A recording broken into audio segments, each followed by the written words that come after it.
चाहे अक्षय कुमार हो। हाँ दोस्तों, एक बात मैं आपसे और शेयर करना चाहता हूँ। मेरे जितने भी व्यूअर्स हैं, जो भी लोग मुझे देख रहे हैं, कृपया एक बात को समझ लें, चाहे वो सलमान खान हो चाहे कोई भी हीरो हो, ये फिल्म में भाई लोगों रील के REEL रील के हीरो होते हैं। असलियत में ये बहुत बड़े यानी कुछ लोगों को छोड़ दो, बाकी के सभी बहुत बड़े नालायक होते हैं।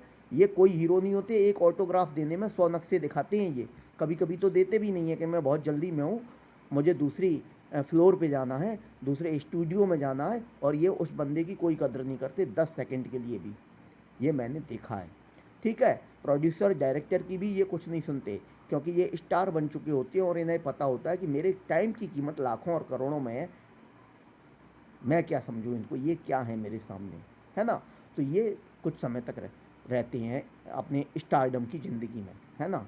खैर, स्टारडम की ज़िंदगी के बारे में बात करें तो राजेश खन्ना का साहब का हम बात कर सकते हैं। राजेश खन्ना साहब को भी बड़ा एरोगेंस आया था एक टाइम, और वो अमिताभ के आने से इतने ज़्यादा बौखला गए कि वो ड्रग्स उस समय था नहीं, दारू की दुनिया में चले गए। फिर क्या हुआ आप सबको मालूम है, उनका लीवर फेल हो गया और अभी कुछ समय पहले उनका देहांत हो गया। 200 करोड़ का बंगला आपसी घर के मन मुताब में सिर्फ 90 करोड़ में बिका। वरदान आशीर्वाद, बांद्रा के पास वाला। उनके पास कोई लड़का नहीं था, है। उनकी 2 लड़कियां हैं, रिंकी खन्ना, ट्विंकल खन्ना। उन दोनों को पैसा मिल गया। अक्षय कुमार जी का भी फायदा होना था, वो हो गया, है ना। तो एरोगेंस, आपका एरोगेंस आपको कहाँ ले जाएगा, ये मैंने एक एग्जाम्पल दिया है राजेश खन्ना साहब का। राजेश खन्ना साहब की कोई कमी नहीं थी, बस एक कमी थी, वो अपने स्टारडम से कभी बाहर नहीं निकल पाए, और वो उसमें मदहोश रहे। चाहे उन्हें उनकी हीरोइन मुमताज़ ने समझाया, चाहे कोई भी अदर उनकी को एक्ट्रेस जो भी रही हों, उन्होंने समझाया, वो नहीं समझे कभी, क्योंकि उनको एरोगेंस था कि मेरी गाड़ी सफ़ेद गाड़ी लड़कियों के होठों की लिपस्टिक से लाल हो जाती है। मैं बहुत बड़ा राजा बन गया हूँ मुंबई का, बॉलीवुड का। लोग उस समय उन्होंने लोगों ने भी ऐसा कर दिया माहौल कि राजेश खन्ना साहब को बहुत ज़्यादा अहंकार आ गया। लोगों ने कह दिया ऊपर आका नीचे काका, क्योंकि उनका एक उपनाम काका भी था। तो राजेश खन्ना साहब अपने सिर्फ अहंकार की वजह से इस दुनिया से जल्दी चले गए।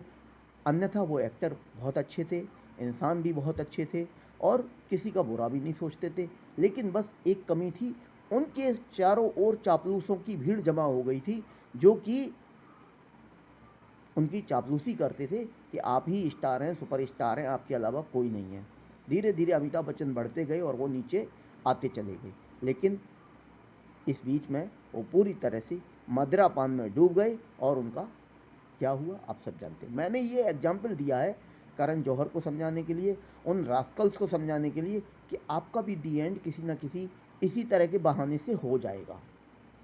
क्योंकि आप कानून से बच सकते हो, क्योंकि कानून में बहुत सारे होल्स होते हैं, सुराख होते हैं। हमारी जितनी भी धाराएं बनी हैं, उनको तोड़ने के लिए कोई ना कोई रास्ते भी वकीलों ने बना रखे हैं। जितनी भी फॉरेंसिक लैब्स होती हैं, वहाँ पर कितने लोग ईमानदार हैं, ये सब हम अच्छी तरह जानते हैं। पोस्टमार्टम किस तरह से होता है, ये भी हम जानते हैं। वीडियो कैमरा भी लगा दिया जाए तो वीडियो कैमरा मैन को खरीद लिया जाएगा, ये भी हम जानते हैं। वो खरीदने में नहीं आएगा तो उसको धमका दिया जाएगा, ये भी पब्लिक जानती है। ये पब्लिक है, सब जानती है। अंदर क्या है बाहर क्या है सब जानती है, ये पब्लिक है। तो आप कितना भी कुछ कर लो करण साहब या दीपिका जी, सिगरेट को वीड कहती हैं, या और कोई नाम देती हैं। चलो ये तो स्वीकार कर लिया कि सिगरेट पीती हैं, सिगरेट पियो, चलो दारू भी पियो और भी पियो, दिन भर पियो, और अपने इस तरह के पोज दे दिया करो। हम लोग उनको भी एक्सेप्ट कर लेंगे। आप लोग उस तरह के पोज दो टीवी पर, ऐड में, सब में। दारू कंपनियों से मिलो, उसका भी तो मैं वो लोग ब्रांड एम्बेसडर बना लें और आप पैसा कमाओ। क्योंकि अब आपको इसी तरह से पैसा कमाना पड़ेगा, क्योंकि हम लोग आपकी फिल्में देखने नहीं जा रहे। भारत का बच्चा बेवकूफ़ नहीं है। वो जमाने गए जब 30-40 साल पहले फिल्मों के अलावा कोई मनोरंजन के साधन नहीं थे, और हमको झक मारकर सिर्फ सिनेमा पर डिपेंड रहना पड़ता था। आज हमारे पास और भी चीज़ें हैं, हम उनसे अपना वक्त गुजार लेंगे और ज़्यादा वक्त तो हमारे पास है ही नहीं। आप पौने 2 घंटे की फ़िल्म बनाते हो और वो हम 400-500 रुपये में देख के आएँ, तो इतने बड़े बेवकूफ़ अब हम नहीं हैं।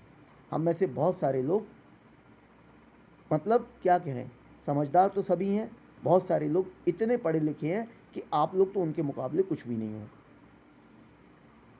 आप लोग जब किसी शो में आते हो तो छोटे-छोटे सवालों के जवाब नहीं दे पाते हो, तो आप तो पूरी तरह से हमारे सामने तो अनएजुकेटेड हो, हमें तो ऐसे ही लगता है। और इंटेलेक्चुअल्स कहा जाए तो इंटेलेक्चुअल्स तो हैं ही नहीं। इंटेलेक्चुअल्स हैं अशोक कुमार जी, गुरुदत्त साहब जी, मनोज कुमार साहब, दिलीप कुमार साहब और बहुत सारे लोग, जो कि इस बॉलीवुड की गंदगी को देखकर दूर हो गए। आप उनका स्थान कभी नहीं ले सकते, और 7 जन्म ले लेना और बाद में फिर बॉलीवुड में आना, मुंबई में रहना, तब भी उनका स्थान आप नहीं ले पाओगे, क्योंकि आपके बॉडी के अंदर अनैतिकता इतनी कूट कूट कर भर गई है कि उसको भगवान भी अभी नहीं निकाल सकते 2-4 जन्मों तक। तो चलिए, आप संतुष्ट हो गए फॉरेंसिक रिपोर्ट से, अच्छी बात है। आप इन्जॉय कीजिए, पार्टी इन्जॉय कीजिए, और उस पार्टी में भी वीडियो मत बनाना, क्योंकि वीडियो बनाओगे तो लीक हो जाएगा, फिर आपको पैसे देने पड़ेंगे। और आप ड्रग्स का कंज्यूम करो या कोई भी नशा करना है तो नशा करो, बढ़िया से बढ़िया जो भी अल्कोहल है वो आप कंज्यूम करो, क्योंकि ये ज़रूरी है आपके लिए। आपको एनर्जेटिक रहना है, आपकी एनर्जी जो इनर एनर्जी है वो ख़त्म हो चुकी है। ओके दोस्तों, मैंने जो भी कहा है अपने मेरे थॉट्स जो भी थे मन में था, वो मैंने आपसे कहा। करण साहब को कह दिया, शायद उन तक बात पहुँचे ना पहुँचे, मालूम नहीं। और आपको क्या लगता है, आप कहाँ तक मेरे से सहमत हो, आप बताइए कमेंट करके। और आपको लगता है कि मेरी बात सही है तो मुझे शेयर कीजिए मेरे वीडियो को और कमेंट कीजिए, बताइए। अच्छा लगे, मन करे आपका तो सब्सक्राइब कीजिए। अगर आपको लगता है कि नहीं करना तो मत कीजिए, लेकिन कमेंट करके ज़रूर बताइए मेरी बात कहाँ तक सही है।